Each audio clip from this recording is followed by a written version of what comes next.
So let's talk. The majority of this episode is going to be the midseason awards. I mean, we're right on the corner.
What's going on, everybody? How are we doing tonight? I hope you are having a fantastic week. It's if you were here yesterday, it's a long time no see. If not, you were here for the NBA special on Twitch. So thank you for being a part of the stream. Thank you for everyone popping in on a Thursday night. We have a lot to talk about here. So excited to have you in. You are with Chris, your host. I am your host, Chris, from the Action Lab, and I am going to be leading everything there is to know about the NBA tonight. So, your premier sports entertainment talk show on Twitch. We're going to keep it rolling here with NBA action. Let's get it. All you basketball fans, this is the show for you. We will be live for about an hour going over some power rankings. We're going to be going over a lot of the news that's going on. We got some updated voting for the NBA All-Star game. We have some trade rumors happening and some players that might be up for grabs as far as some of the, movement around the NBA. There's nothing better than getting some NBA trade deadline talk starting to brew. We're halfway through the season. We're starting to see who's who, and we're getting to a point where this is going to be a fun second half of the season for most of us. So can't wait for that. Can't wait to get things rolling here on this NBA special for tonight. But let's go ahead. Let's get into some of it here. Let's get to the chat first. Let's get to the chat, see what you guys have got going on. Tiger Stripes, what's going on? Tiger, how's it going, my friend? Chairman, how we doing? Welcome in. Good to have you guys in here. Chris, did you see the news on Clemson? I did not. What news are we talking about? Maybe you've heard it. I'm not sure. But yeah. How are we doing? Let's get a shout out. I'm gonna get a shout out to Chairman. And make sure you go give Chairman a follow if you have not already. He's always putting together some fun stuff over on his channel. And I don't know, maybe we should get the alerts working here. Maybe that'll probably help too. Get that rolling. So, yeah, we have it off and running here in the NBA. I'll start out with some scores here because we have some scores already rolling through the NBA.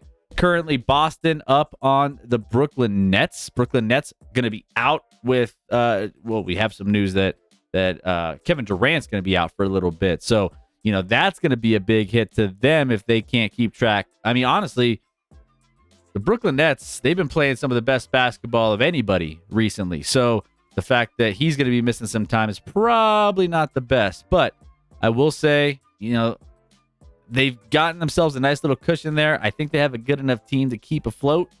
But that's a big hit. That's a big hit for a team that was looking super lethal. So they are down to, actually, they lost to the Boston Celtics as official. 109-98. Other finals in the NBA, you have 108-102 Miami winners over Milwaukee. Milwaukee Bucks drop one there to Miami. Also, another final, OKC winners over Philadelphia, 133-114. We'll get into all these again here in a little bit. And then you have almost a game that's kind of winding down, but Toronto's leading the Charlotte Hornets, 110-101, 3:51 left in the fourth quarter on that one. So it looks like Toronto's trying to right the ship there. Toronto's just having a struggle of a year. But so is Charlotte. So Charlotte's in a rough place too. But that being said, we still have a couple games still to play tonight. Dallas is visiting the Los Angeles Lakers in the second of a head-to-head or back-to-back on TNT. So go check that out if you have not, or if you don't have it on. Could be an interesting one. Luka and LeBron. I think LeBron's playing tonight. And then you have Cleveland and Portland playing another one at the end of starting at the same time. So end of the night, finishing it all out. Let's see. Clemson swings for the fences, nabs TCU offensive coordinator Garrett Riley and landed Clemson about an. Oh, nice. Fair enough. Yeah, we'll have to cover that when we get to when we get to some of our NFL, college football, all the coaching changes that are going to be happening. So, yeah, there'll be a lot to cover there. Milwaukee's Giannis didn't play. Welcome in, Milwaukee's. Yeah, Giannis. I mean, when you don't have Giannis, he's been kind of in and out of the lineup. So last couple games. So, and he's kind of struggled a little bit recently. Giannis. I mean, obviously he's still the best player in the world, arguably. But Giannis, I feel he's putting up he had a 7-point game and a 9-point game in the last 2 or 3. Not worried about him by any means. I think he's just fine. But yeah, I think they're going through a little thing right here. Man, I'll tell you one thing: getting the Milwaukee Bucks healthy is the number one priority if you're a Bucks fan. So, Clemson fires offensive coordinator Brandon Streeter. Website video is on Tiger. Okay, fair enough. Appreciate that, Tiger. Appreciate that, throwing that info out there. So, guys, yeah, let me know what you guys think about anything happening in the NBA. We're gonna have some things popping off here. Other news in the NBA. We had James Harden 30 minutes ago. A little tweet that I found. James Harden, 15 assists so far, and I think what did he finish with? James Harden finished with that Philadelphia loss. Looks like he finished with 15 assists. So he ended up locking in there, but. He has 6 games with at least 15 assists of this season, passing Wilt Chamberlain in 1967-68 and Mo Cheeks 87-88 for such games, and most in the season 76ers history. So there you go. Is it me, or does I feel like the outpouring of scoring and assists and offense is putting into effect all of these stats where every other night you're hearing somebody getting compared to Wilt Chamberlain. I mean, we get it a lot here in Denver with Jokic. You getting it with Harden tonight. You're getting it with all sorts of players. I mean, you had Donovan Mitchell the other night, scoring in 71. All of these players getting comparisons to Wilt Chamberlain, and I mean, you name it. There's the scoring and the offense this year. I saw something too. The Charlotte Hornets. I'm going to take a look at this real quick. Charlotte Hornets. Insane stat, by the way. I'm going to look at their current stats when it comes to their team points. So currently, the Charlotte Hornets, let me see here. Actually, the Charlotte Hornets have moved up a little bit. The lowest scoring team is the Miami Heat, 108 points. To put that in perspective, the highest scoring team, I think it was a decade ago, was around 110, 112 average. Miami's at 108, and they're the worst scoring team in the whole league. It's crazy. It's crazy. So that's just what you're getting when you have all of these insane numbers. We also have NBA All-Star voting. All-Star voting second round is out as well. Take a look at those real quick. All-Star voting. Looks like LeBron still is in first place with All-Star voting with the front court, so he will most likely be a captain. And then we also have Kevin Durant leading the East. So currently, LeBron, 4.8 million votes, leading Western Conference. Then you also have Kevin Durant, 4.5 million votes, leading Eastern Conference. My boy Nikola Jokic, rocking second place in voting in the front court for the Western Conference. Steph Curry is the second overall vote getter, by the way. He's the leading vote getter for guards. Curry, Doncic, Ja Morant, pretty good. I think those all seem pretty safe. Gilgeous-Alexander, Shai Gilgeous-Alexander, fantastic. Klay Thompson. The wheels fall off when you get down to Russell Westbrook a little bit, but I don't know about that. The fan voting is another thing we got to take a look at, I think, when it comes to the NBA All-Star Game. I mean, it's fine, but there are some people vote for some players that you're just like, what are we doing here? Front court for the Western Conference. Let's just round out the top few here. LeBron James, Nikola Jokic, Anthony Davis, been hurt forever, but he's still third in voting. Zion has been injured. He is fourth in voting. And then you got Andrew Wiggins, Paul George, Markkanen, Draymond. When you start getting down to the Draymond, the Kevon Looneys of the world, and then you have Kawhi Leonard coming in at the end there, you got a couple other people in there that I'm like, come on, Kevon Looney, Draymond. I mean, Draymond's he's a smart player, but all-star? Okay, I don't know about this. I mean, it's kind of weird for me, but that's just me. Bruh. All right. Front court for the East.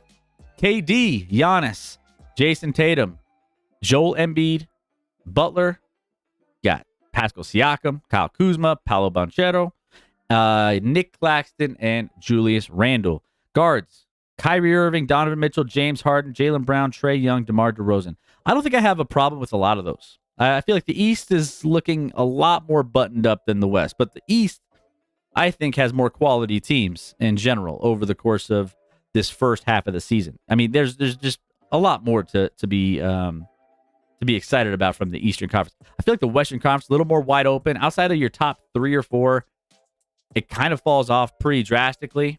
I mean, even like the fourth team, you got the Kings, fourth.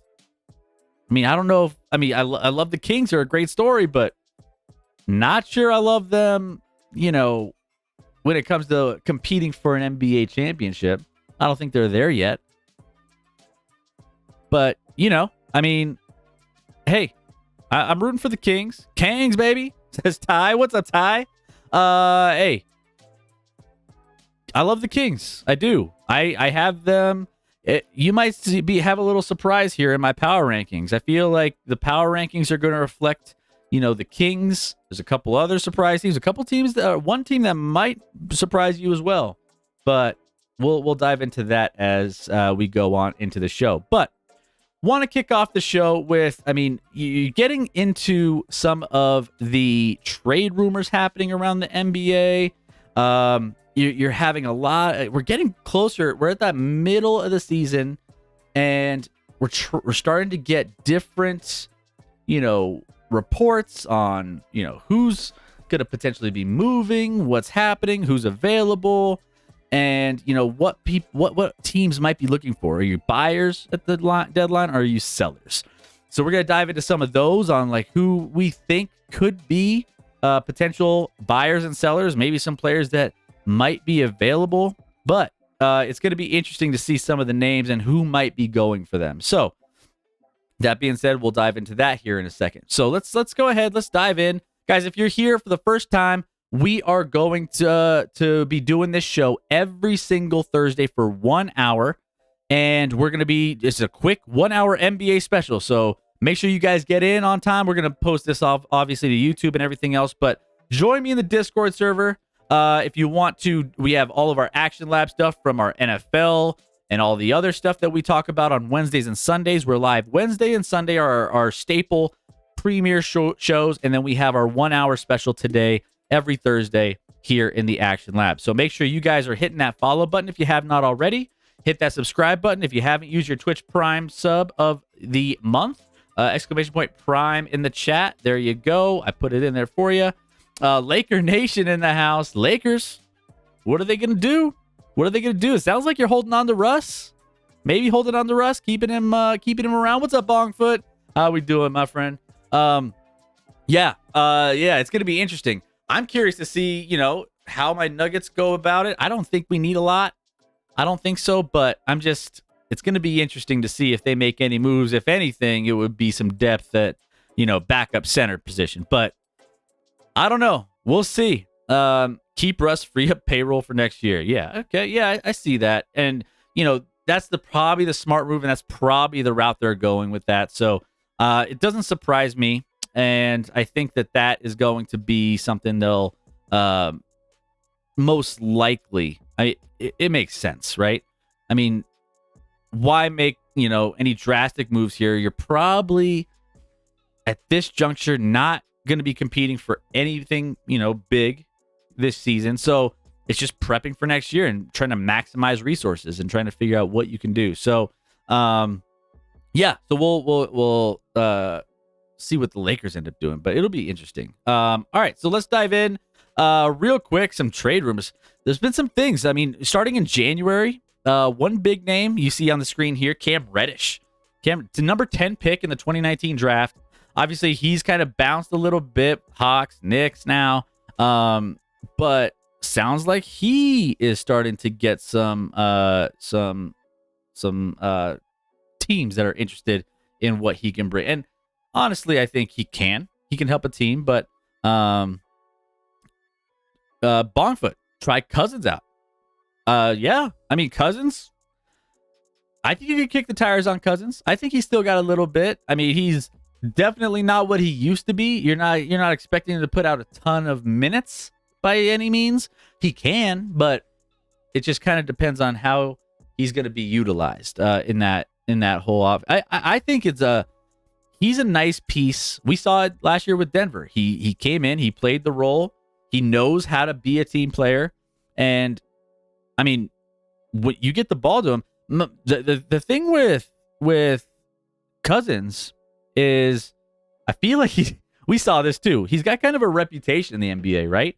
He's got reputation with some of the referees, which, I mean, the Nuggets got a lot of technical fouls when it came to Cousins coming in, and Cousins looks the wrong direction, he gets a technical foul. But that was just my experience with him. I thought he was great.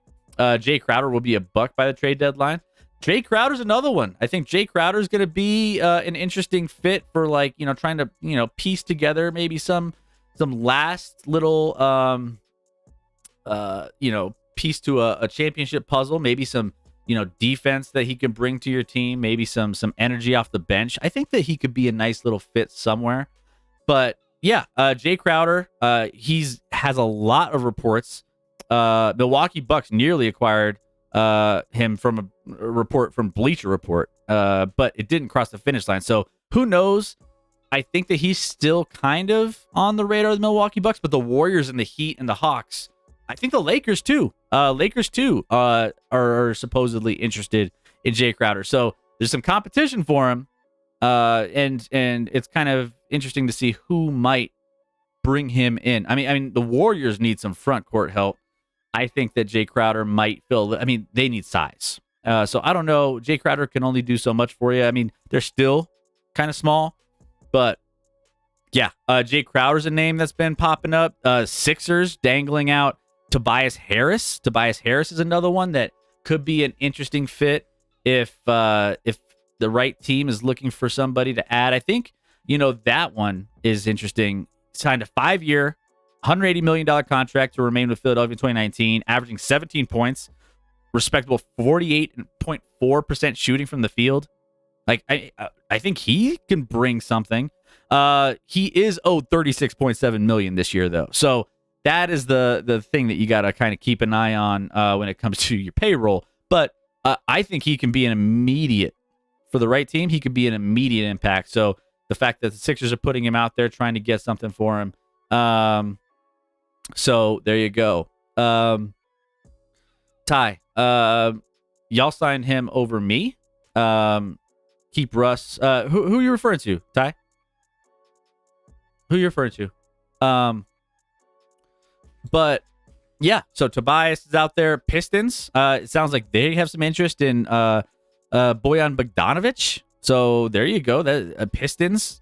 Detroit's an interesting team.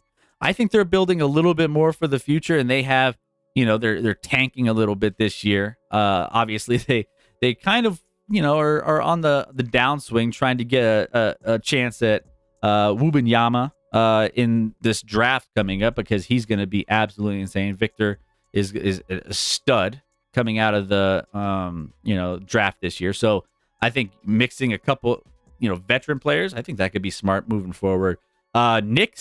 New York Knicks having a fire sale. New York Knicks, I mean, we talked about Cam Reddish already. Derrick Rose, Emmanuel Quickley, all available in trade talks according to some reports. So looks like they're going to be sending players all over the place, trying to restructure their roster. Let's see. Oh yeah. Ty, I got you. Jimmy Butler said that about Tobias Harris. Yeah. He's like, that guy? You sign him? Like, you're not that guy, pal. You're not that guy, pal. Trust me. Yeah. You're not that guy. But yeah. So Kuzma, Kyle Kuzma's on the list. He's a trade deadline target. I think the reports that I've heard from Kuz, some teams interested there. Atlanta Hawks, Phoenix Suns. Phoenix Suns are an interesting one only because the Phoenix Suns are not playing to the caliber right now. I think they've missed their window. The Phoenix Suns may have missed the window altogether. I mean, you got Chris Paul. He's not playing as well as he typically has. I mean, I think the age is starting to get to them there. I think that Devin Booker, he's hurt for a while. They're not going to be winning a lot of games. And it's just, you're not getting the same impact from the guys that you did last year. It's not as potent of an offense. It's not as potent of a team that you see last year when they made that miraculous run. But Kyle Kuzma is a nice piece there. I think that would potentially present a nice fit. So we'll see. Atlanta Hawks could deal. Make a move there. I think Atlanta Hawks doesn't really do much for me there, but Kuzma, he's out there. I don't know. Los Angeles, I think, is still superstar hunting. I think they're trying to figure out a way to get somebody big, but I mean, I don't know. Russell Westbrook looks like they want to keep him. Interesting. A lot of stuff coming down the pipeline. A lot of things that we can, play around with. Kuz would look good in Miami as a stretch forward next to Bam. That would be some nice size too. I think there would be some, really, I think that would add to that roster. Ty, we have no payroll flexibility. The Bucks broke their hearts in the finals 2 years ago. Yep. Yeah, so it's going to be like we're starting to get a lot of these rumors coming down the pipeline, trying to get a lot of these figured out. And it's only going to heat up as we get a little bit closer. Let me look at the exact trade deadline for this year and see when that's coming down the pipeline. Because I think it's going to be February 9th. So we're only getting closer and closer to that trade deadline. So we are less than a month away, and there are going to be some moves. Now, for me, again, I think that there's a handful, but you know what? One name that was big in some, not controversy, but just some drama with their team is Trae Young. People have been saying, oh, Trae Young, he's going to probably get traded, this and that. I think there's more false reports than true reports when it comes out. I think he's probably going to stay put. I don't think he's going anywhere. He's looking to he's trying to win in Atlanta, and I mean, it would take some crazy stuff coming out that he would actually get traded. But I don't see anything happening with that. But yeah, it is an interesting situation. I don't know if Trae's as excited to be in Atlanta. I think he's just kind of going and being a professional about it. But I mean, I don't think it's going to be. I don't think it's going to be an issue for Trae. Like Ty, you're right. Coach is going to be gone in Atlanta before he trade. 100%. Yeah, they're going to stick with their star player. 100%. Let's see. Back end of a back-to-back. Well, no one played. Yeah. So these back-to-back. I mean, load management has been a big thing this year, and obviously, no one knows load management like the Clippers, right? There's a lot of talk about the Clippers being competitive this year. Clippers talk about load management. They're gonna miss the boat. Resting their guys, their top two guys, Paul George, Kawhi Leonard. The fact that they're gonna load manage their way into the play-in game and get blown out because they don't have any consistency with the team that they have. No connectivity to anything that they got going. The one thing that you gotta have, like, the consistency. You're gonna see mark my words, all the teams that are doing a lot of load management, you're not going to have the same kind of feel for your teammates, everything else. So I think that's a downside for the Clippers. You can't build that chemistry if you're not playing. So just my 2 cents on the Clippers. But what are your thoughts? Who would you like to see move in the trade deadline? Where do you guys think players are going to land? Kawhi's looking like he's going the way of Brandon Roy. Yeah. So I just think I'm trying to figure out. I mean, the Nuggets played the Clippers the other night, and I mean, obviously they didn't play very long because it was a blowout, and they had their secondary team in there, the second stringers, third stringers in pretty much at halftime because it was just such a big blowout. But I just don't see the chemistry between the players on the Clippers at the moment. I don't see it. I don't understand. The time of the old Greg Popovich days, resting his guys in San Antonio, and kind of that's where it kind of was all born with the load management stuff. And it was with Kawhi, same thing. Load management. Those days are kind of over where you can just like coast into the playoffs and then all of a sudden turn it on. I don't think you can do that much anymore. Not with the talent that are on these other teams, not with the chemistry on these other teams. I just don't see it being as big of a I don't see it being as easy of a transition into the playoffs as people think. Because then you got to turn it on, and I mean you're not playing against certain players. You got other teams resting guys, so you're not getting the full feel of it until you get to the playoffs. And when you do, it's kind of a shock to the system when you have to actually play against some of the best players in the world, and nobody's resting guys. Everyone's playing the full rosters. It's a different world, man. I don't know. We had the load management for a handful of years, and now you're starting to see the teams like the Grizzlies, the Nuggets, the Celtics, all these teams that are playing their guys consistently over and over. They're the ones that are gravitating to the top of the standings. That's pretty much what we're looking at. So kind of crazy, but just my take on it. Kawhi did the same shit in San Antonio. They ran his ass out of town, Toronto. Yeah. No, it's I mean, I wonder how much of it was Kawhi versus how much of it was, Greg Popovich trying to be like a guru and like trying to be like that, like a Bill Belichick style, like smart, like ahead of his time, kind of making those calls and making the like decisions on no one else is doing this. I'm gonna, change the game a little bit. I'm gonna do things that give my team advantage. And realistically, I think it, that lasted for a little bit, but casually, who's Dallas trading for? Dallas needs to trade for a lot of pieces because Dallas is like a one-man show. That's pretty much it. You got an MVP candidate in Luka, and then what else you got? You got Spencer Dinwiddie. He's mid at best. And then what do you got? Tim Hardaway Jr. He's streaky. What do you got? I don't believe in. I worry about Dallas a lot. I just don't think they're getting a lot of hype when it comes to Luka, and Luka is worth the price of admission. And there's only a handful of players in this league that can keep a team afloat by themselves. I think Luka's one. I think Jokic is one. Giannis is one. I mean, you can make a case for Embiid. You can make it.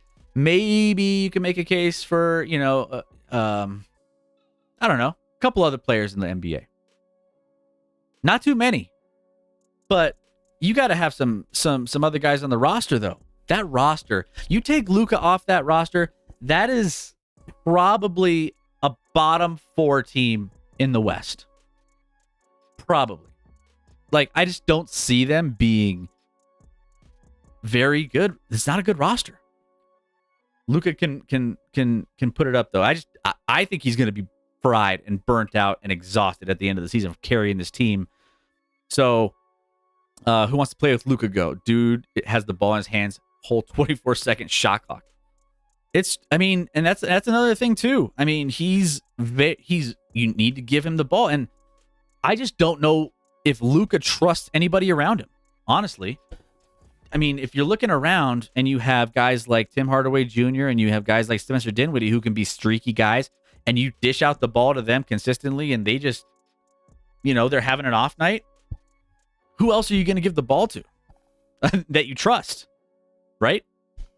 I just don't think there's a lot of guys if you're talking about trading for somebody, it's trading for a guy that can take some pressure off of Luka. That's the biggest thing that the Dallas Mavericks need to figure out, because honestly, he's doing way too much for them. Way too much.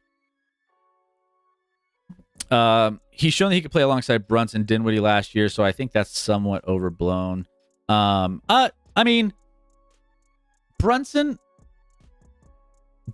a fine player. I like Brunson. I think he's solid. Dinwiddie, average player in the league. I mean, he's not going to be making any All-Star team. He's not a guy that you can just rely on. He's not a guy that you can give him the ball and be like, hey, Luka's having a rough night, take over a game. I mean, he'll have a couple big games here and there, but you can't trust him to do that on a night in, night out basis. He's not Robin to the Batman of Luka. He wants to be. I think Brunson was a little bit more of at the end of last season, especially a Robin to Luka's Batman. But I don't know.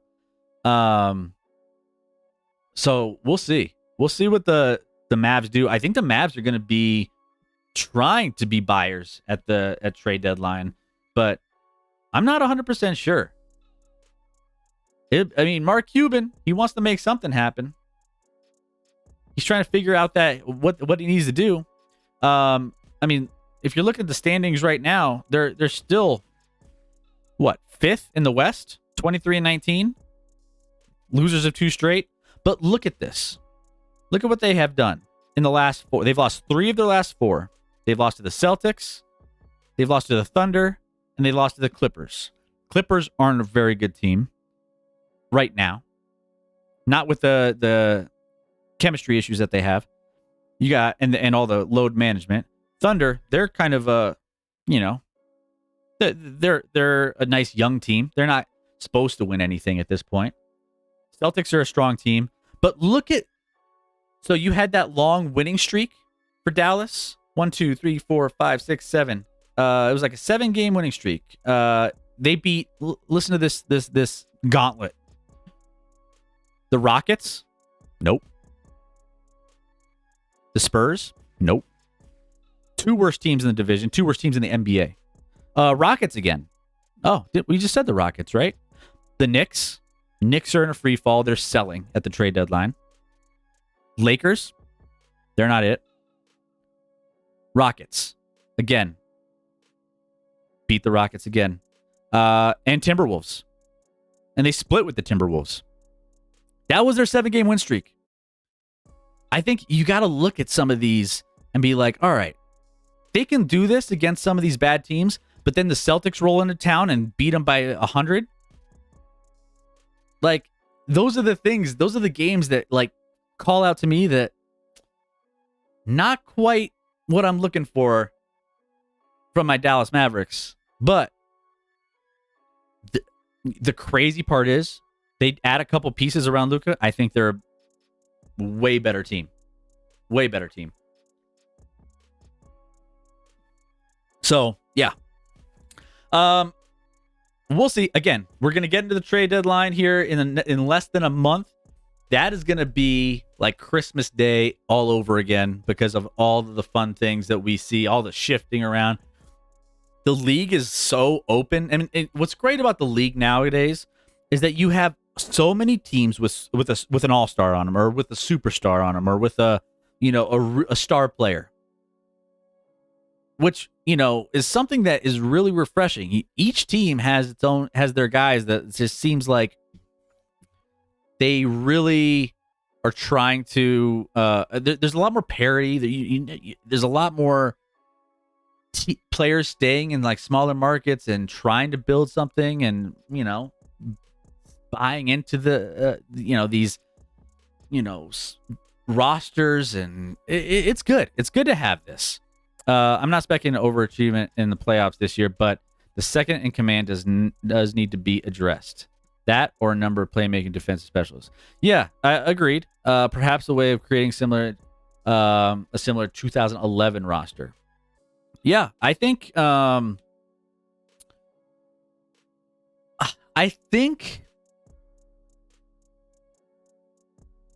if I were approaching the Dallas Mavericks, I would just, if you look at their roster, all right, Christian Wood, he's a nice piece of center. Hasn't been blowing out anybody by any means, but like Christian Wood, he's a nice piece.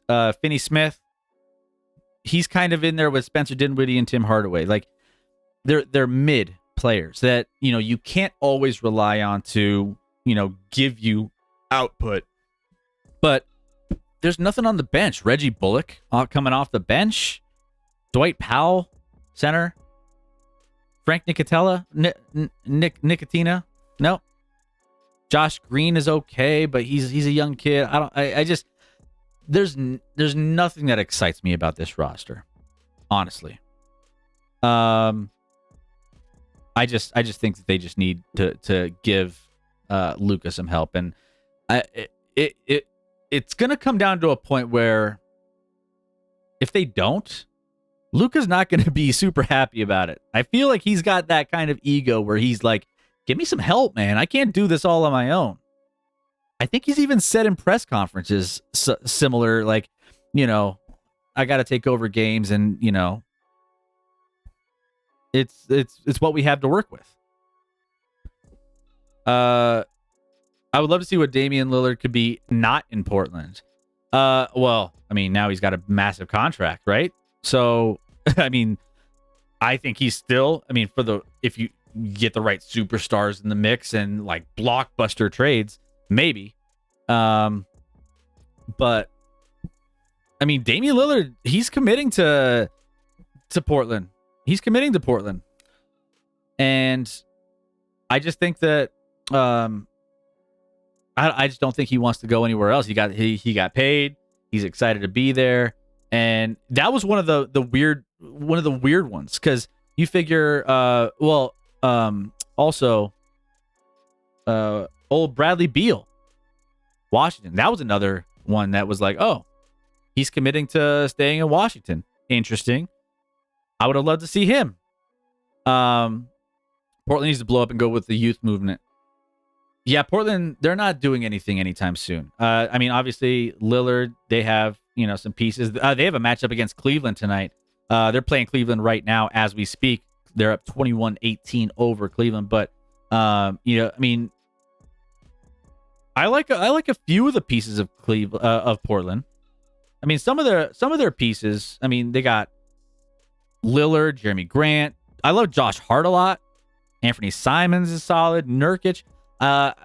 Gary Payton the second off the bench. So there's some nice pieces. I just think that's not a roster that's going to get you over the hump against some of these other teams. I think it's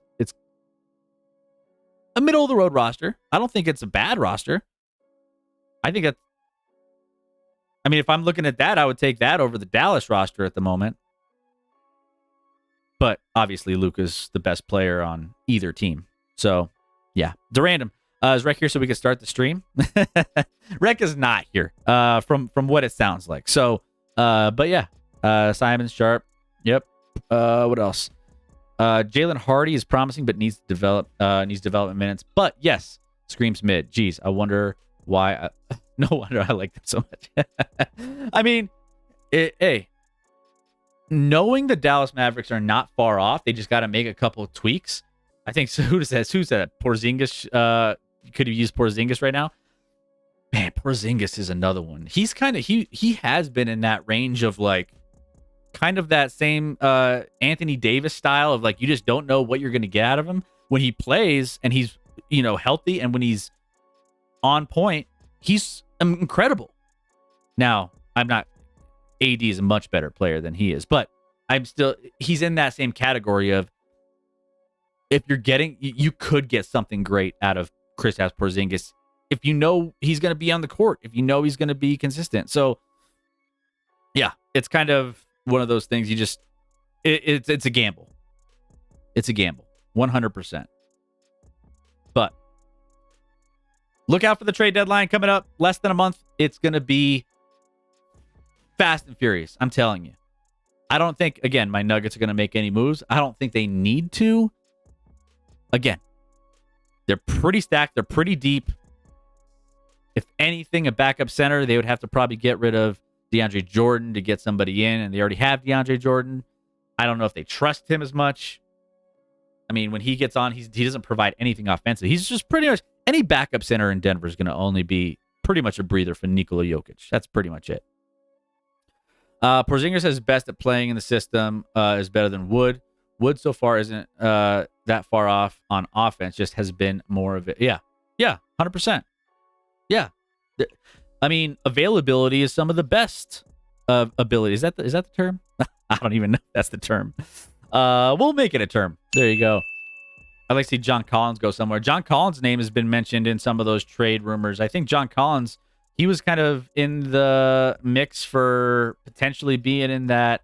Who was I talking about a little bit earlier? The Kyle Kuzma potentially back and forth. Maybe Kuz goes to Atlanta. Maybe there's some John Collins, Kyle Kuzma back and forth. Something happened around there, which I think that could be an okay trade. But it's interesting though, man. Seeing a lot of players out there that could be in new homes and could be making a big difference and impact on their new teams. But Buddy Hield is another one too. I think Buddy Hield might be. He's always getting in the mix and things. Other ones, DeMar DeRozan's been mentioned. I don't think DeMar's going anywhere. He's fine. He's gonna stay there. But John Collins, John Collins, an interesting one. Jazz, the Suns, also interested in John Collins. We'll see. But a lot of fun. Oh, one last one. Obviously, Gary Trent's listed here. I think he's gonna be an impact player somewhere. Raptors just the Raptors just have a bunch of players that are like, it's weird. They have a bunch of players that are like 6'7" to 6'9" on their team, and no one can really like be consistently good shooters. You're gonna have Pascal Siakam off. I mean, Gary Trent's one of the better young, smaller guys on that roster that can hit shots, and they're trying to trade him away. Go figure, right? But yeah, it sounds like he's going to be available as well. Signed a 3-year, $54 million contract with the Raptors in 2021. Has a player option for 23-24. So, man, Fred VanVleet, Ty. Whoo, man. There was a couple guys around the league that I was like, am I missing something? Like, are these guys really it? Are they what are we talking about? Fred VanVleet had his, moment of time where he was okay. Man, I thought he was a good player. I never thought he never blew me away. He had his moments and he had that time, but I feel like everyone hyped up on him. I think Brunson was a big one last year that, he ended up panning out to be a little bit better than I would have anticipated. But even still, when he went to New York and they just backed up the Brinks truck for him, I was like, that's the guy you back up the Brinks truck for of everybody? I don't know. I mean, I think there was some other players I would have probably backed up the Brinks truck for, but I mean, hey, Brunson's a solid guy too, though. So I'm not throwing shade at him, but, let's go ahead. Let's get into the power rankings, though. Let's get this rolling and see where we're lining up. So, by the way, you have the scores there at the bottom of the screen. Dallas, early lead on the Lakers, 36-22. Portland up on Cleveland, 25-20. You got the finals in the NBA. You got OKC beating Philadelphia, 133-114. Boston 109, Brooklyn 98. I'm curious to see how Brooklyn free falls if they do without Kevin Durant. I'm curious to see. By the way, I saw like weird stats going on in Brooklyn when it came to I think it was Ben Simmons had 0 points on 0 for 1 shooting and 10 assists. I think that was the first half. I was like, what a weird stat line. Like, he's kind of got that Draymond stat line, Draymond Green. He's going to put up like nothing and somehow have some sort of effect on the game. I don't know. But they got roasted by the Boston Celtics. So the Boston Celtics are the best team in the East at the moment. So it is what it is. I'm not sure about the deal, but Kuz and Lucas sounds intriguing. Yeah, I don't know if that's a realistic trade. It doesn't seem like that's on the radar for Dallas, but I think Kuz presents a nice second option. I would say it's a nice second option. I don't think it's I mean, they have a couple guys that can hit on the outside, but could be an interesting fit. Dinwiddie blocked LeBron earlier. That's my highlight for tonight's game. There you go. Anytime you can get a nice rejection on LeBron, you can't hate that. So, I mean, there you go. LeBron, man, he talk about carrying a team on his back. There's only so much you can do with that roster, but yeah, LeBron putting together at his age. I'll tell you what, man, you got to give him this. He's durable and he plays. Well, for the most part, he plays. He has to because Anthony Davis is always hurt. Man, can you imagine? I mean, Anthony Davis. How long can the Lakers stick on to Anthony Davis? Because he is always hurt. Always. I mean, Anthony Davis is... You want to talk about a liability? You know he's going to get... the Nuggets game when we played him, he twisted his ankle in midair. I don't know how you do that. Bruh. He did. He limped off the court. I was like, what are we doing? All right, let's dive into the power rankings here. Number 10 coming in.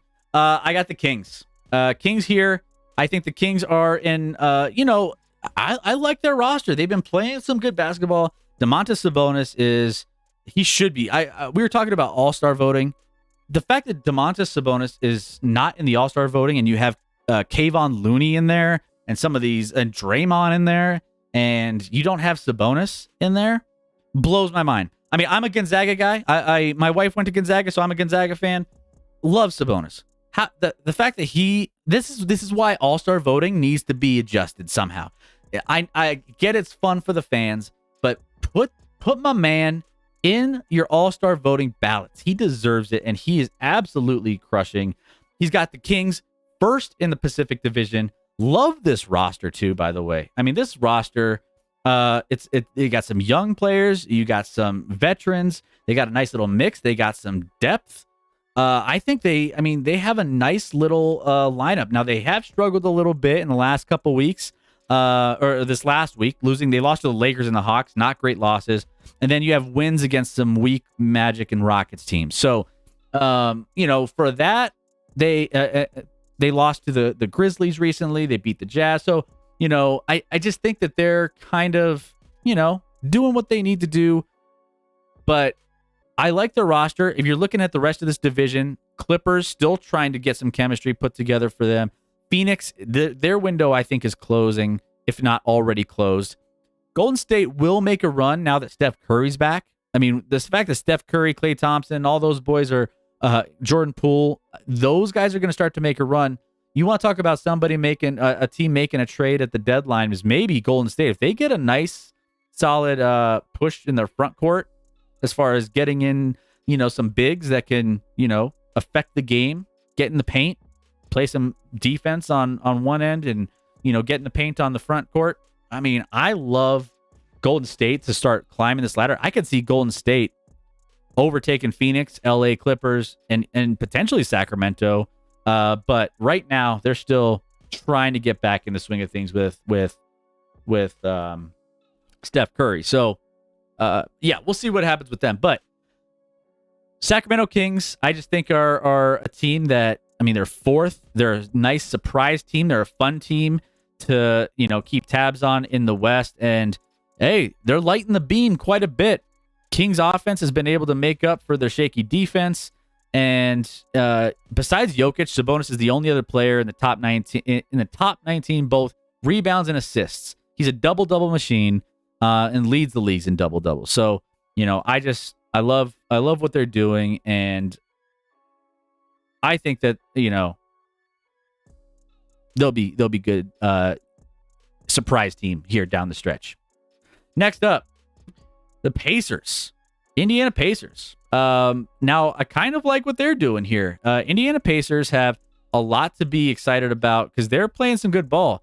7-3. I mean, they've won 8 of their last 10.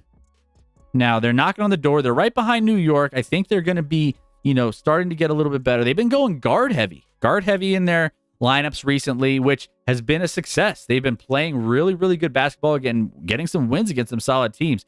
They got wins against the Cavs over that 8 out of 10 game win in the last 10.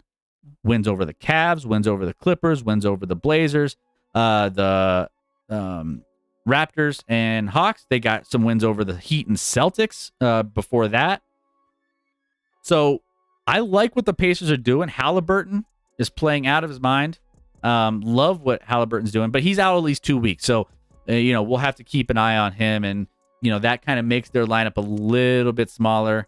They might be making some moves around the trade deadline. Who knows? We mentioned a couple names on their roster that I think might be on the move. Buddy Hield is one of them. So maybe they switch and move Buddy Hield, but Miles Turner's always been in some conversations, especially with the Lakers and this and that. So, but you never know what's going to happen with that. Mathurin has been playing well for a rookie. Benedict Mathurin has been solid. Honestly, I mean, right now he's averaging 17.2 points, 3.9 rebounds. I mean, I like what he's bringing to the table, and I think they got a nice young core that they could build around, especially they got my boy Andrew Nembhard, another Gonzaga boy out there. That's he's in the starting lineup as of right now, but he's not as effective. But again, they're running those smaller lineups, and it's paying off for him. It's hard to defend when you have so much speed in a smaller lineup to defend when you're opening up the court and cutting and all of those. It's a different pace of the game, and if you're not ready for that, the Pacers might surprise you a little bit. But right now, they're looking pretty solid here. Again, I don't know. These two teams have been bouncing in and out of the top 10 over the last couple weeks, so we'll see if they can end up continuing to do that. Next up, we got the Pels. Pels, they are battling some injuries. So, they've kind of been up and down. I love this roster as well. I mean, their depth on this roster between McCollum, Ingram, Herb Jones, Zion, you got just top to bottom, Valanciunas. They're doing it all. They've been hurt. You're missing a couple big names on this roster. Obviously, you have Zion missing some time, and then you also have Brandon Ingram. Brandon Ingram hasn't really been available at all. So when you put all those together, I really love what this New Orleans Pelicans team could be. Right now, they're 25-17. They're 3.5 games back of Memphis. Obviously, Memphis tied for the Nuggets in the number 1 spot in the West.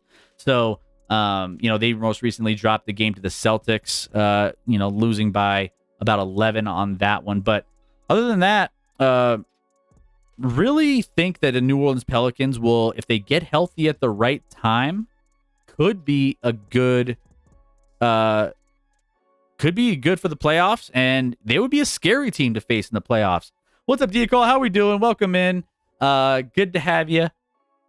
Appreciate you being here.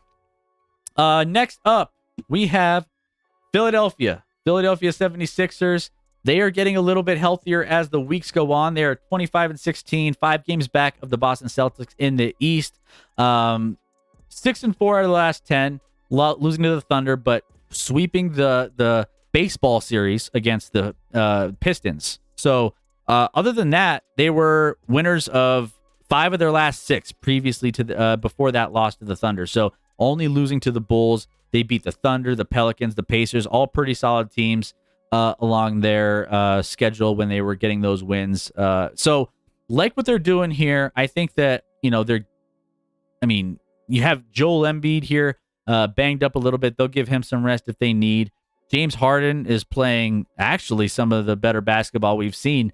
The problem I have with James Harden is whether or not he can show up in the playoffs to help his team, because that is not something he's able to do on most basis of the playoffs once they start coming around. So Maxey, Tobias Harris, who who knows what's going to happen with maybe I don't know. PJ Tucker, I think, is always in some trade talks. Either way, I like this starting lineup. You have Melton off the bench, Thibault, Niang, Montrezl Harrell for some toughness off the bench. I don't know. I kind of like this Philadelphia team. Do I have them up there with some of the better teams in the Eastern Conference? Not quite. I think that they still are a little lacking, and I still think that just the eyeball test isn't quite there yet. I think they could get there though. Waltos, thank you so much. Appreciate that love. Gifting a sub to Valor. Giving back. I know we gifted us the last night, so hey, appreciate that love. Let's go. Thank you, Waltos. Good to have you back in. So yeah, Philadelphia 76ers, I think, are a team that will be in the mix. I think they're one of those top 5 teams in the East that really have a good shot to make a potential run. But Joel Embiid foot soreness, you're going to have to keep an eye on that 100%. So other than that, I think everybody playing together on that team at a high level, the Sixers are a tough team to beat. Tough out for sure. Next up, the Cavs. Cavaliers. I think that they have been one of the better teams, especially defensively over the course of the early season. Donovan Mitchell putting up 71 the other night. So his storybook season is just continuing on with the Cavs in this at this juncture of the season. I mean, Cavaliers are scary in the fact that they play some of the best defense in the NBA. Now, I do have some thoughts on the Cavs. The Cavs have been a little bit worse over the last couple. So they gave up, in a loss, 116 to the Jazz. They gave up a ton to the Nuggets when they played them, 121. They typically only give up about 106 per game, 106, 108, somewhere in that range. So they've been a little bit worse on defense recently. They've been having some injuries popping in here and there. So I downgraded them a little bit here below. I mean, they're a game back behind Milwaukee. I think that they are still a super dangerous team, but it depends on how the consistency of their defense and how they continue to play. I think their offense is pretty. You got Darius Garland, you got Donovan Mitchell, but outside of that, I mean, Evan Mobley's a great piece. Love Evan Mobley. But Isaac Okoro and Jarrett Allen, I think that offensively, maybe a little bit lacking. They can put, Jarrett Allen, I love, man, the fro, and he gets the dunks, gets all the defensive side of them. But Mitchell and Garland are kind of like the two-headed monster when it comes to the bulk of their scoring. I think you got Ricky Rubio back here. So Ricky Rubio making his debut. They got some great pieces, right, Ty? I'm with you. They got some great pieces. It's kind of weird to look up and see that Kevin Love is still on this roster, by the way. Kevin Love. Love Kevin Love. Man, he's been in the league for like 100 years at this point. But yeah. And I think, Lauri Markkanen. Man, Lauri's having he's letting loose. He's letting loose this season, isn't he? Woo! He's having a great season. But yeah, I think Okoro's one of the holes on this starting lineup that I just think, man, if you had one more piece there, took out Okoro, you have Mobley, Allen, Mitchell, Garland, and then another piece there. I mean, that would be a hell of a starting lineup. And they have a couple pieces on their bench that can make it happen too, but I still like Cleveland a lot. That's why I have them here at number 6. All right. Next up, we have Milwaukee Bucks. Milwaukee Bucks coming in at 5. They moved up the rankings this week, even though they have been losing a little bit. I still think that they are. I mean, the fact that they're winning games with Giannis putting up like 7 points and 9 points here and there. Their win against the Atlanta Hawks, Giannis had a stat line of 7 points. He put up, 10 assists, 18 rebounds, so it's still great. But only 7 points. Brook Lopez put up 20. Drew Holiday put up 27 in that one. So you had that matchup where, maybe the offensive output wasn't quite there for Giannis on that one. Then you also had the, the Knicks game? Or was it the Heat? I think it was maybe the Heat where, no, he missed the Heat game. So either way, Bucks 27-15, given everything that they've been battling through, the fact that they're 5, I think is giving them plenty of credit. Milwaukee, I know you hate when the Bucks aren't number 1. I know. You want them to be number 1 every week. I get it. But I think 5 here is, I feel like, a pretty good spot for them. I think it's a little bit on the end of the Milwaukee, but yeah, Milwaukee's he's pretty standard in the criticism of his Milwaukee Bucks. He holds it against me here. But that being said, again, this is where things are at now, not where things are going to end. This is how this works with power rankings. Just because you're first 1 week doesn't mean you can't be 10th 3 or 4 weeks later. There's a lot of things that happen. And the fact that they're here in this position is actually impressive, Milwaukee's. I'm giving you credit. I'm giving them credit for being here at number 5 because they're 27-15. They haven't had their second and third best player for a lot of the season. I mean, Drew Holiday he's been banged up. He's coming back. He's getting in the rhythm again. You have, Giannis. He's, missing a couple games, maybe some load management. Maybe he's banged up a little bit. Rightfully so. Rest your stars. That's fine. Get them some time. But, I mean, you're missing a ton of people here, and you're still where you're at. That's a testament to where this Bucks team has been just treading water, right? They're still leading the division in a good division with Cleveland. Indiana Pacers, 4 games back. I think they're going to be, in the mix too. Hey, 5 is great. Milwaukee, you should be happy with this. You should be happy with 5. It's only going to get higher the more healthier they get. I promise you. And they'll climb the ladder. I tell you this every week. Milwaukee was the team preseason number 1. I don't know what you're smoking, Milwaukee. I love you, but not on this list. Not on anybody's list. Go around and look at any other power rankings. I guarantee you won't see Milwaukee at number 1. But that doesn't mean I don't like them, and I did pick them preseason to go to the NBA Finals. So there's that. Next up, the Brooklyn Nets falling down. Remember this, Milwaukee's? Yeah, no, I'm excited for you to have the full team. They'll climb the rankings when they do have their full team, when they're winning games and they're dominating. I love that. Except for the Milwaukee newspaper. Yeah, Waltos. Yeah, exactly.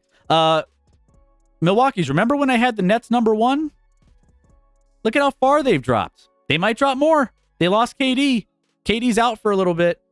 Got some injury news this past week where he's going to be missing, a good chunk of time. I think 2 to 3 weeks is what we're looking at.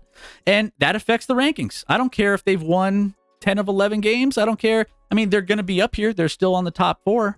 But just saying, it's what I think is the current state of these teams. The Nets without Kevin Durant aren't as good with just Kyrie and Ben Simmons. They're not. Do they have a good team? Sure, they have a fine team. I just don't know if they can keep it rolling. That's why I kind of tentatively had them here at number 4 for the week. The Brooklyn Nets have had one of the best runs of any team all season long. Hey! Let's go! What's up? Thank you, Jim, for the raid. Appreciate you sending all your folks our direction. Jim, I hope you had a great stream. Hope you're having a fantastic evening. All you guys joining in. My name is Chris. I'm your host for the Action Lab on this hour-long Thursday night NBA special. We do this every Thursday night for 1 hour, go over power rankings and everything else. So thank you for being here and being a part of the stream. Jim, how was everything? How you doing over there? Chairman, Bucks are the Packers of the NBA. Enjoy the trolling. There you go. And Chairman waits looking for the Pistons to show up on the list.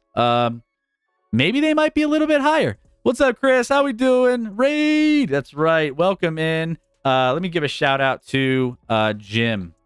Appreciate you being here, Jim. Thank you for all the love. Go give Jim a follow if you have not already. Spicy. It's spicy. That's right.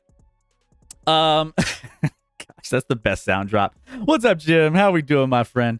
Talking a little bit of NBA tonight. So we're having a lot of fun building out our top 10 power rankings of the week. Again, do this every single week. What's up, STG? Welcome in. Carrying the load here. Scotty's not here, so I gotta keep things rolling, right? Just in time for number 3 on our list, the Memphis Grizzlies. Memphis Grizzlies, obviously leading, tied with my Denver Nuggets in the Western Conference. Honestly, the Grizzlies are an interesting team, and I'm trying to figure out. The Grizzlies, I'm torn on them because they're good. They are good. They got a nice little winning streak here. They've won 8 straight. Ja is fantastic. Love Ja. They have a gritty team. Their roster is solid, top to bottom. I mean, when you're looking at Steven Adams, Jackson, Brooks, Bane, Morant, that's a hell of a starting lineup. And that lineup, it's a bruiser lineup. I mean, I love it. Brandon Clark coming off the bench. Again, I've mentioned a lot of Zags on this show. I'm a Gonzaga Bulldog fan. My wife went there, as mentioned. Hey, it's nice to see some Zags getting in there. Zaire Williams, nice young kid. Tyus Jones, Conchar, all of them. I like this. I like it. I'm starting to wonder, though. Part of me is wondering, is 8-game winning streak,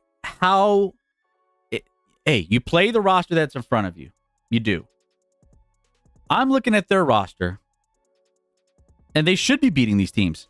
When you're playing the Spurs twice, who are going for the lottery, the Jazz, they're free falling, the Magic, the Hornets, the Kings are the best team, Kings and Pelicans, both the Kings are still a young team trying to figure it out with Domantas Sabonis and all that, those boys down there. Nice roster. Then you got the Pelicans, who have been kind of banged up, but still a really good team. They're on the power rankings here. And the Raptors. Over the course of this 8-game winning streak, there's only been a couple teams that really stand out that have been competitive. Kings and Pelicans. Everybody else. So I'm excited to see what they can do. They've lost previously to the Suns, the Warriors, the Nuggets, and the Thunder. 4 teams in the West that kind of are middle of the road, except for the Nuggets, obviously, and tied for the first. I want to see how this Memphis team handles some of the big boys, some of the big teams that are at the top of the standings, some of the hard hitters. So we'll see. They have the Pacers coming up here in a couple days. So Pacers, they are here on the list. Jim, also props to the Pacers on your 9 on your list. Halliburton getting hurt sucks, though. Yeah, I think that, oh man, Halliburton's so much fun. When the Kings got rid of him, I was like, I was shocked. SDG Kings haven't figured out the 2005. Hey, they're surprising people, SDG. They're going to be in the mix this year. I mean, will they be competing for a championship? No. Let's just be real with it. But I just, the Kings are heading in the right direction for the first time in a long time. Probably, this is the best, I feel like, the most I've talked about the Kings and the most I've thought about the Kings since they had the, Peja Stojakovic days and Jay Will and Chris Webber's. We're going old school. That's how long it's been for the Kings. It's been a while. Pistons must be in the top 2. Yes, Chairman. Yes. Nets without Durant ahead of the Bucks in a series. Bucks in 5. I mean, yeah, I like the Bucks. If you gave me a series with the Bucks against the Nets with no KD, Bucks. Yeah, I'm with you. Vlade Divac. Yeah, exactly. So hey, don't sleep on the Kings. Their roster they have a nice roster they're building out. It would be nicer if they had Halliburton still. Woo, can you imagine Halliburton on with the unbelievable. That was a weird trade. I wouldn't have approved that trade. But hey, you got Domantas Sabonis, who's kind of like a second. He's like a double-double version of the triple-double Jokic. That's probably more of what I think. He's good. I love me some Domantas Sabonis. But yeah, Memphis.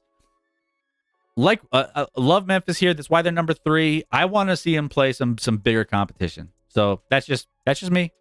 Otherwise, the fact that they're tied with Denver in the top, it's a changing of the guard in the Western Conference. I mean, the fact that you're looking up and you have the Nuggets, Grizzlies, Pelicans, and Kings at the top of the conference is kind of wild. Like, and you look at you see the Lakers, the Warriors, the Clippers all down below. Oh man, it's a beautiful sight to see sometimes. No offense to those. If you're a fan of those teams, we're used to seeing the reverse of this right now. So I love the fact that we're getting parity. The teams in the NBA are much more open than those days of seeing Golden State and Cleveland Cavaliers in every single NBA Finals, and you just get burnt out on it. The fact that you have teams like the Memphis Grizzlies, the Pelicans, the Nuggets, you have Cleveland, Milwaukee, Philadelphia. You have 5 teams deep in the East that could potentially be contenders for a championship. It's good to see. It's what the NBA needs. And the scoring output isn't hurting it either. All the scoring, all the stats that you're seeing. Ooh, man. It's good. All right. Next up. Let's see. All right, we got Celtics. Celtics number 2. Celtics. What can you say? 5-game winning streak, 8 of the last 10. And they're off and running. 31-12, leading the Eastern Conference by 3 games. 3 games ahead of everybody. And honestly, the Boston Celtics, Jason Tatum playing out. He's MVP in the stratosphere. He's not quite at the top there, but he's in that mix. He's in that mix. But this roster, I feel they're playing good, on solid defense. Jason Tatum's kind of taken that chip on his shoulder from the playoffs last year, kind of putting it on and making sure that he's not going to make some of those disappearing acts happen again. This is the chance for Boston right now with Brooklyn kind of, taking a step back with KD on the bench, not, with the injury. Philadelphia, I think there's some foot soreness with Embiid and things. This is Boston's chance in their division in the East to create some separation. And I think that that's a big aspect of what they have an opportunity to do here in the next couple of weeks. Because honestly, I think that they're poised to be back and in the mix for an NBA final. So I think that they're, offensive rating, they're first. Defensive rating, they're 7th. Net rating overall, first. And pace of play, they're, middle of the road. But I just think that the only thing that's worrying me a little bit is their offense went from historically efficient over the first 6 weeks of the season to bottom 5 the next few weeks. So I think that they are, slowing down offensively a little bit. That's still, but that's not saying much. That's me being a little nitpicky here. Their defense has improved after the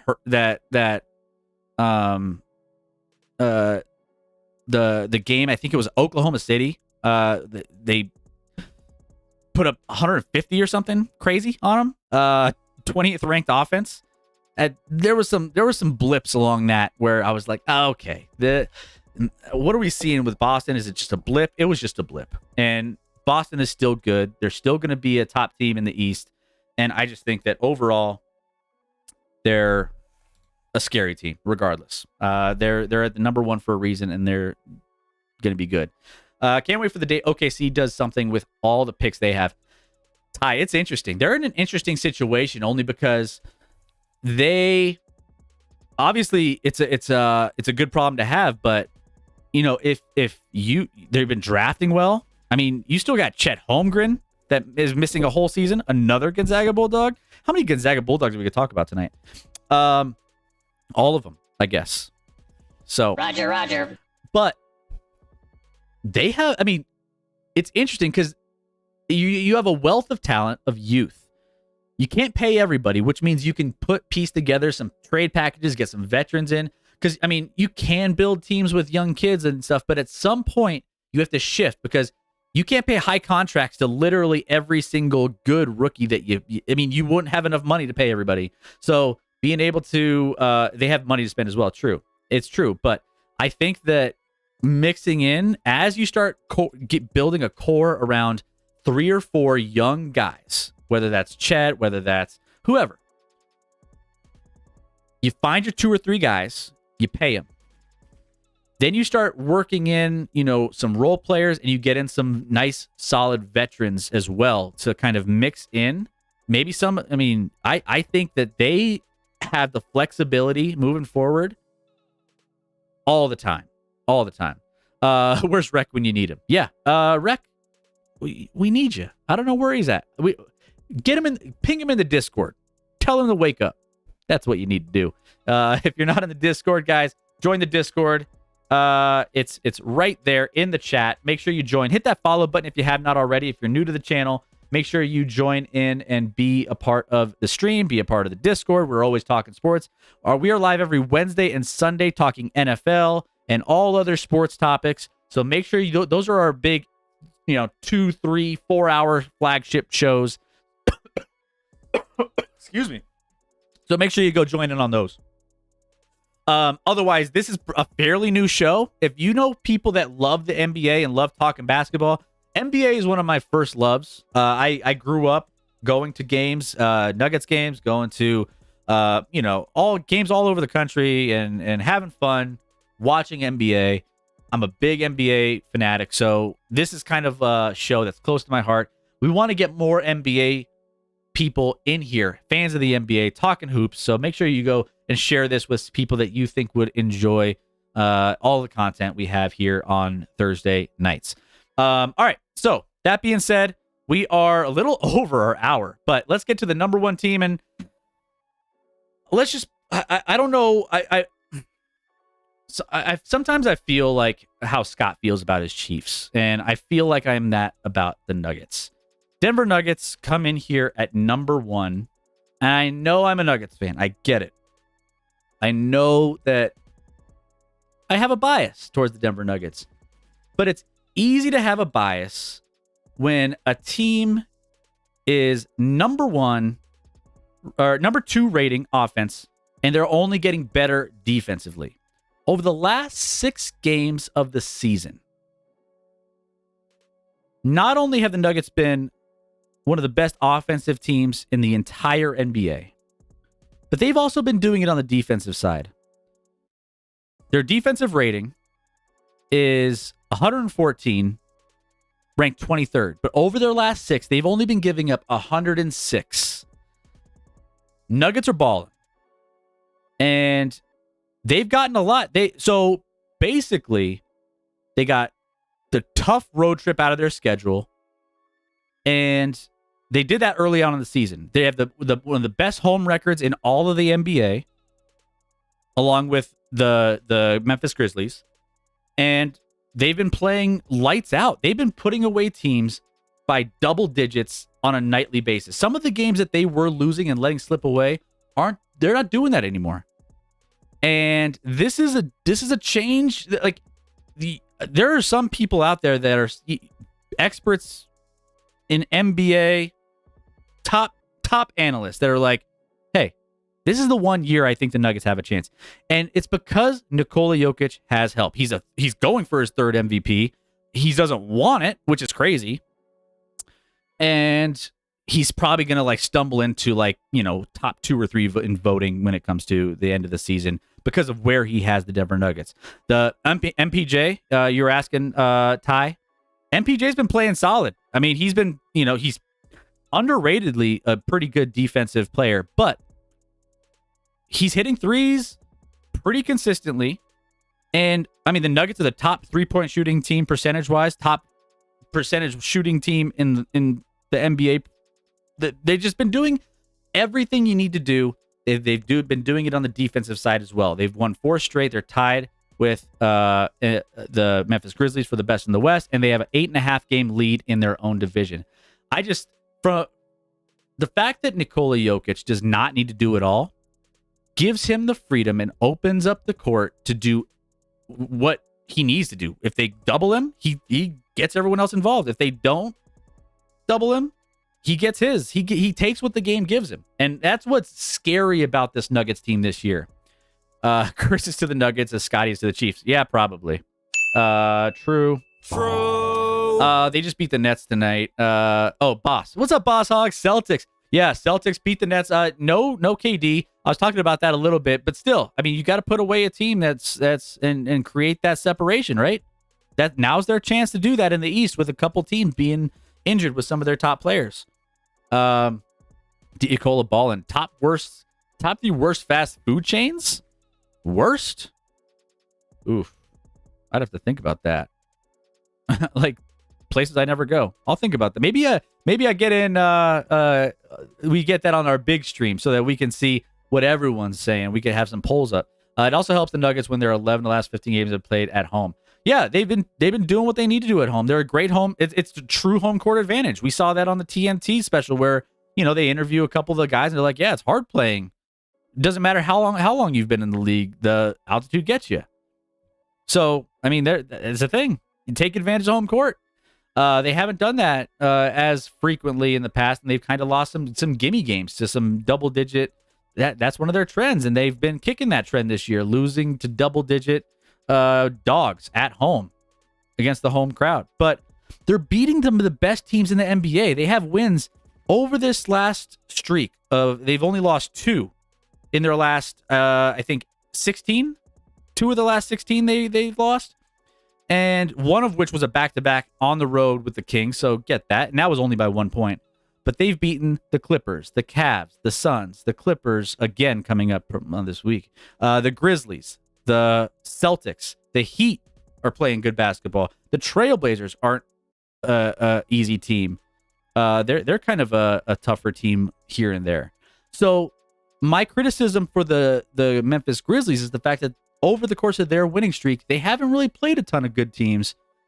The Nuggets have been consistently playing solid teams, they beat the Celtics 123-111. Sorry, Boss Hog. It was a great game. But those are the benchmark games. Those are the games that tell you what you're really working with. So I really like what they're doing. I think they're getting better and better. So we'll see how things keep progressing. But this is my top 10. So again, Kings, Pacers, Pelicans, Sixers, Cavs, Bucks, Nets, Grizzlies, Celtics, and Nuggets rounding out the top 10. Now, we'll see what happens next week. We could have a completely different list here. Nets could fall off. The Bucks, your Bucks, Milwaukee's could be climbing if they get healthier and they start winning some games too. You never know. So, this is what I think right now. I just think, man, it's cool to see so many teams that aren't usually in this mix in here. The fact that we have the Pacers and the Kings in a top 10 list anywhere is wild. But here we are. Honestly, I think it's fair to rank them 1. Just need to make you work for it. Yeah, make me work for it, Waltos. That's fine. I appreciate that.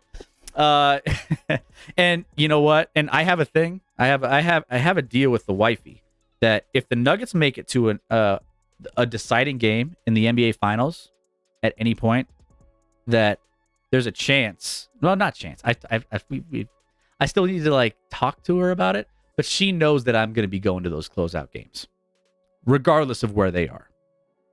I'm getting ahead of myself, but I'm excited. I'm excited this year. Can I be excited? As a Nuggets fan, it feels good to be excited. I would put swap 8 and 5. Says Lazy Dumper. Pelicans, Bucks, swap them. Okay, that's fair. I mean, Pelicans do. Man, the Pelicans have a good roster. If the Pelicans get Zion and Brandon Ingram back in the mix, they're going to be. I mean, they're doing it without Brandon Ingram, and they're doing it without Zion right now. Wild. I expect the Hawks to be in the top 10 this year. Boofus. All right, fair enough. I like that. Maybe they make the appearance. Maybe they do. Trae Young stops fighting with his coaches and team and everything else. I think they could get there. Oh man, people need to relax on all the Trae Young. I mean, they do. Relax. But guys, thank you guys so much for being a part of this Thursday stream. It's supposed to be an hour stream, 1 hour and a half. We had too much fun talking some hoops. So NBA trade deadline's coming up in less than a month. Can't wait. That's gonna make these. Maybe these are 2-hour streams at that point when we're covering all the trades and everything, all the moves. But yeah, join if you guys are here. Join our YouTube, join our TikTok. Our New Year's resolution this year for the show is to get our YouTube and our TikTok to 1,000 subscribers and followers. It's free to do both on each platform. So go give us a follow on TikTok and go give us a subscription on YouTube. Both are free and it means a lot. And go share with other people. Make sure you go do that. We're going to build those. It's our New Year's resolution in the Action Lab, Scotty and myself, to make sure those are getting and growing consistently so that we can grow our community a lot more. And that's the goal. So, want to thank you guys for being here and having fun with me here on a Thursday night. It's so much better when I have people in the chat talking some hoops with me. So thank you. We want to make this the best NBA hour of your week out there. If you're an NBA fan, this is where you should be. So thank you so much, all of you guys, for being here. And real quick, let me see if I can get our credits rolling for you guys. We always do our credits at the end of our stream, and tonight is no different. We're going to do the same thing. So thank you for everybody. Jim for the raid, Waltos for the gifting out a sub, all of you guys for being here. And we won't have a stream this Sunday.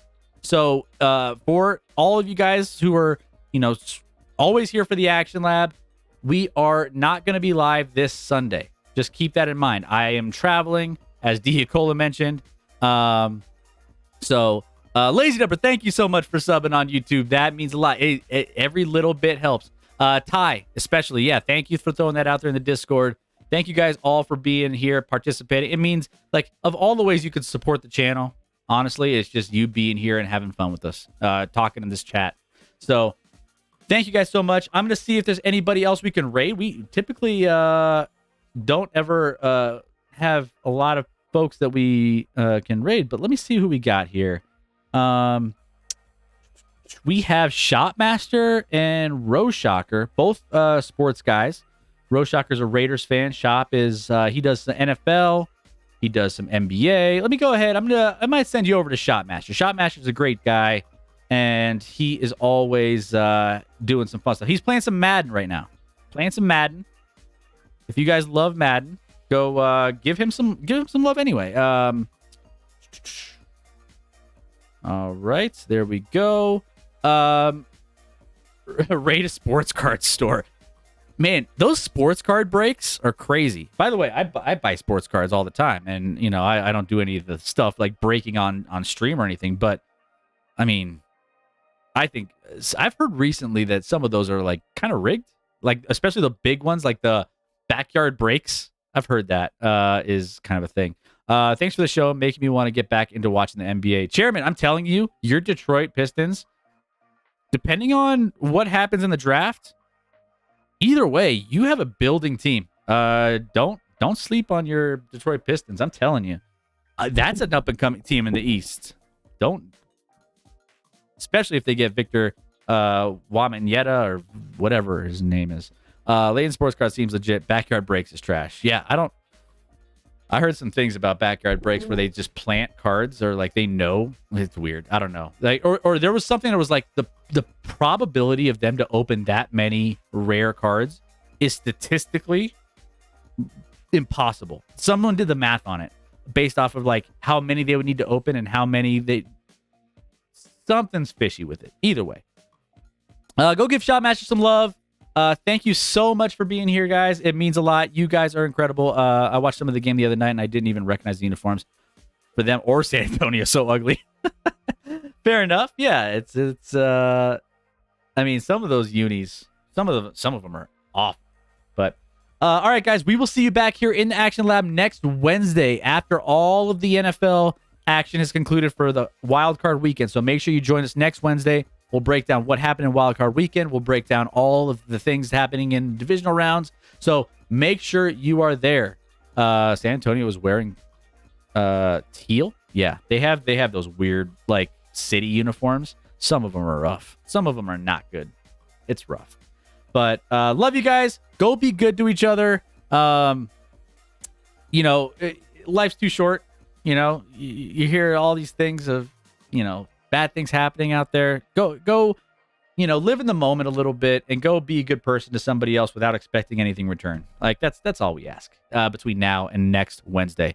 Love you guys. Have a great night, and we will see you back here next week.